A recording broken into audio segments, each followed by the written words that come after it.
अरविंद के अंदर धैर्य बिल्कुल भी नहीं था। वह एक काम शुरू करता, कुछ दिन उसे करता और फिर उसे बंद कर दूसरा काम शुरू कर देता।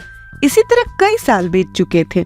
वो अभी तक किसी बिजनेस में सेटल नहीं हो पाया था। अरविंद की इसी आदत से उसके माता पिता अक्सर परेशान रहते थे।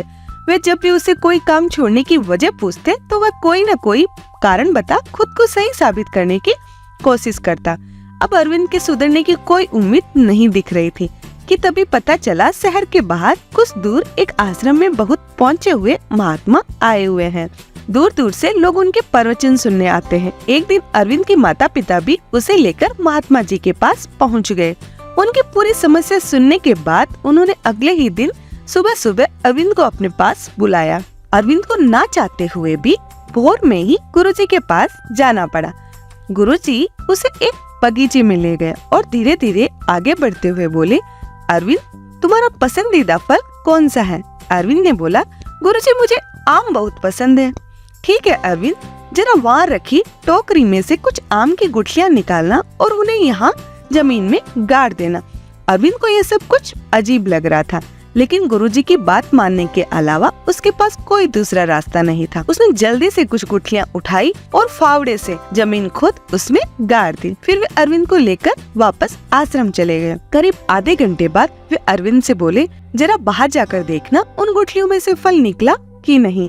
अरविंद बोला, इतनी जल्दी फल कहाँ से निकल आएगा? अभी कुछ ही देर पहले तो हमने गुठलियाँ जमीन में गाड़ी थी। गुरुजी बोले, अच्छा तो रुक जाओ, थोड़ी देर बाद जाकर देख लेना। कुछ देर बाद अरविंद से फिर बाहर जाकर देखने को कहा। अरविंद जानता था कि अभी कुछ भी नहीं हुआ होगा, पर फिर भी गुरुजी के कहने पर वह बगीचे में गया। अरविंद ने लौटकर कहा, अभी कुछ भी नहीं हुआ है गुरुजी, आप फल की बात कर रहे हो, अभी तो बीज से पौधा भी नहीं निकला। गुरुजी ने आश्चर्य से कहा, लगता है कुछ गड़बड़ है। अरविंद ऐसा करो, उन गुठलियों को वहाँ से निकाल कर कहीं और गाड़ दो। अरविंद को गुस्सा तो बहुत आया, लेकिन वह दांत पीस कर रह गया। कुछ देर बाद गुरुजी फिर बोले, अरविंद जरा बाहर जाकर देखो, इस पर जरूर फल निकल गए होंगे। अरविंद इस बार भी वही जवाब लेकर लौटा और बोला, मुझे पता था इस बार भी कुछ नहीं होगा, कुछ फल वल नहीं निकले। अरविंद ने गुरुजी से पूछा, क्या मैं अब घर जा सकता हूँ? गुरुजी ने बोला, नहीं नहीं, रुको, चलो अब इस बार हम दोनों गुठलियों को ही बदल कर देखते हैं, क्या पता फल निकल आए।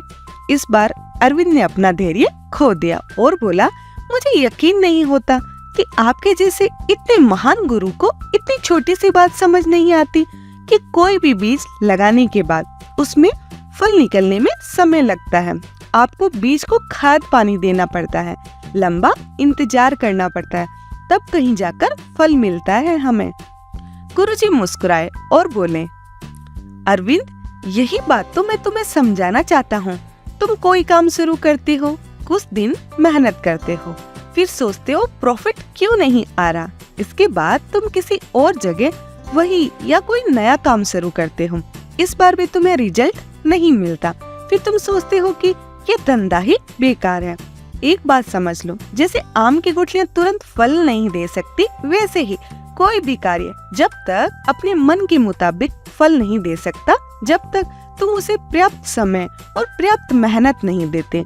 इसलिए इस बार तुम परेशान होकर कोई काम बंद करने से पहले आम की इन गुठलियों के बारे में सोच लेना, कहीं ऐसा तो नहीं कि तुमने उसे पर्याप्त समय या मेहनत ही नहीं दी। अरविंद अब अपनी गलती समझ चुका था। तेंदुलकर एक दिन में महान बल्लेबाज तेंदुलकर नहीं बना, वर्षों की मेहनत से श्रेष्ठ बल्लेबाज बना है।